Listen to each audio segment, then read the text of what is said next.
What's the number one thing that I could say to you right now that will instantly make you respect me more? You might be thinking it's something like, don't worry, I'll handle it. I've got your back. Ironically, no. It's actually the word no. And I know, before you go, oh, it's another Set Boundaries Girl video, it ain't that kind of video, girl.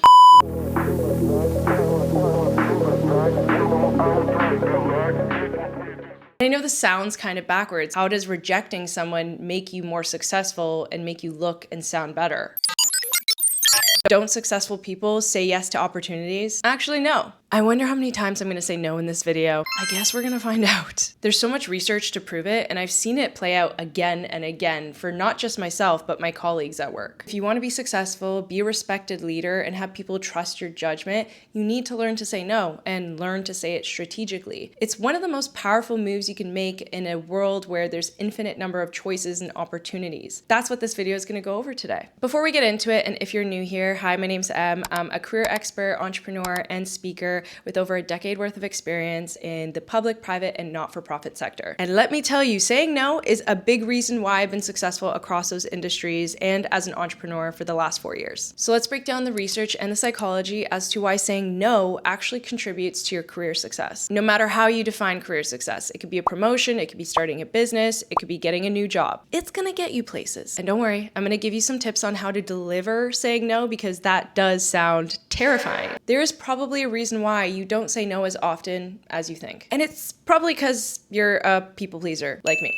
Like 50% of the population. Yeah, that's an actual stat. In fact, 54% of women and 44% of men self-declare themselves as people pleasers. Are we shocked that women are higher? Unfortunately not. So I guess 50% of you should be commenting below in solidarity, because honestly, we need a support group. Okay? I used to think saying yes was the golden ticket, that I would be seen as the golden girl of the company and that everyone would see me as someone that could just do it all. But here's what actually happened. I was spread too thin, I started missing deadlines, my communication got sloppy, and instead of being successful and looking like a star employee, I started to become unreliable. And I cannot in good conscience allow you to risk your credibility like I did. So let's talk about the research and why saying yes too much will actually backfire. A study from Columbia University was focused on this thing called refusal bias. This research actually blew my mind, where 60% of professionals feared saying no would actually damage their reputation. But when their colleagues rated them, the opposite happened. The people at work that set boundaries and said no were actually rated to be seen as more competent, reliable, and trustworthy. It's what psychologists call the respect paradox. It's when you think saying yes will win you points, but saying no is what actually gets you credibility. And after doing more research, I found another key predictor for career success is having this thing called executive presence. According to research by Sylvia Hewlett, she actually found that good judgment is weighted to be more important than technical skills, especially in your mid-career. And the way that leaders show judgment, being decisive on what not to do. She found that employees that were more willing to say no to low-value tasks were twice as likely to be seen as leadership material. I'm gonna bring in a little neuroscience for a second. It's gonna be okay. When you overload yourself with a yes after yes after yes,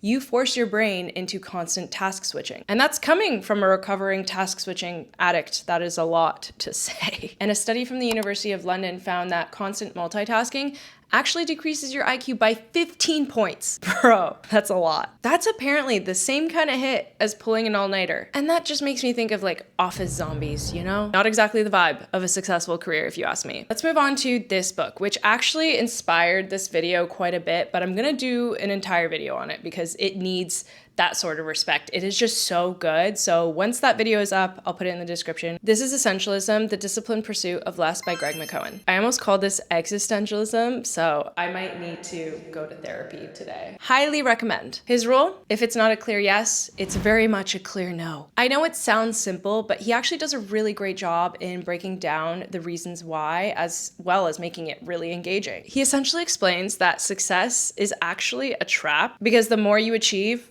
the more people ask of you. And unless you deliberately eliminate the non-essentials, you end up drowning or becoming the office zombie. And what's something that I forgot until I read this book, and something you likely forgot, and what he would call a non-essentialist, is that everything has trade-offs. When you're a non-essentialist, you don't think trade-offs exist. And therefore we try to do it all and end up being mediocre at it all. Where essentialists know that every yes is secretly a no to something else. So by learning to say no, you take control of what that trade-off is. And that really is the difference between being busy or successful. Leaders don't say yes to a lot of things. They say yes to the right things, and that requires being decisive. Now let's talk about the benefits of saying no. 1, people will respect you more because you respect yourself more. I'm gonna tell you right now, there is no one on this planet that you respect more than they respect themselves. Let that sink in. 2, the quality of your work will get better because you're not spread thin, you're actually focused. No becomes less of a rejection and more of a trade-off for what you want to focus on. 3, you build trust because your yes actually means something. Think about it, when people say I love you all the time, it starts to lose meaning. Shout out to my love bombers. And when you say yes all the time, so does its meaning. Give your yes more meaning when you learn to say no more. 4, you stop carrying that secret resentment that builds because you're overcommitted. We both know how debilitating that can be. And Brene Brown, who, by the way, I will bring up in my videos anytime I possibly can that makes sense because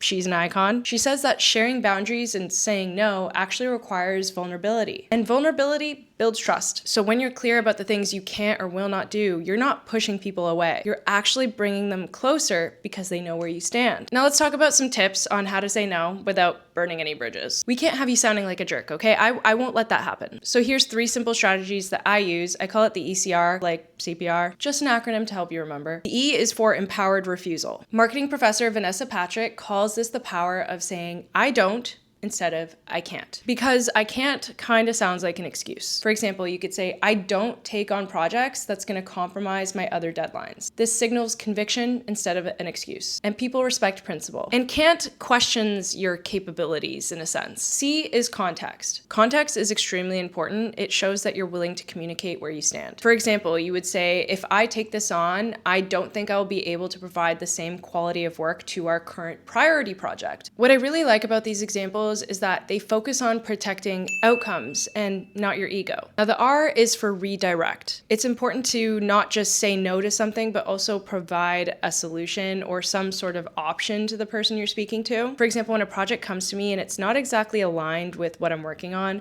I do say something like, this isn't my lane, but I know Sarah on the other team would crush it. The key with this is showing that you're collaborative. That way people actually like working with you, even though you said no. At the end of the day, we need to rewire our brains that saying no isn't negative. It's actually strategic and helps you respect yourself more as a professional and a leader. Busy doesn't make you successful. Reliability does. And leaders are the ones that can differentiate that. If you're gonna take anything away from this video, I hope it's not my no counter, which by the way, I have no idea how many times I've said it. I'm gonna find out when I edit this video. 28 times. Honestly, I thought it was gonna be more than that. You probably thought so too. For the first 3 people that guessed 28 in the comments, and yes, I'm trusting that you did not skip this video, I'm gonna send you a little gift card for a coffee. And I'm sorry, did anyone else notice my crooked necklace? Because that's all I could stare at while I was editing. I'm gonna double check that before I film next time. I hope it's that you're capable of deciding for yourself what your priorities are before someone else tries to decide for you. And saying no is sort of like an act of love to yourself as a professional and for your career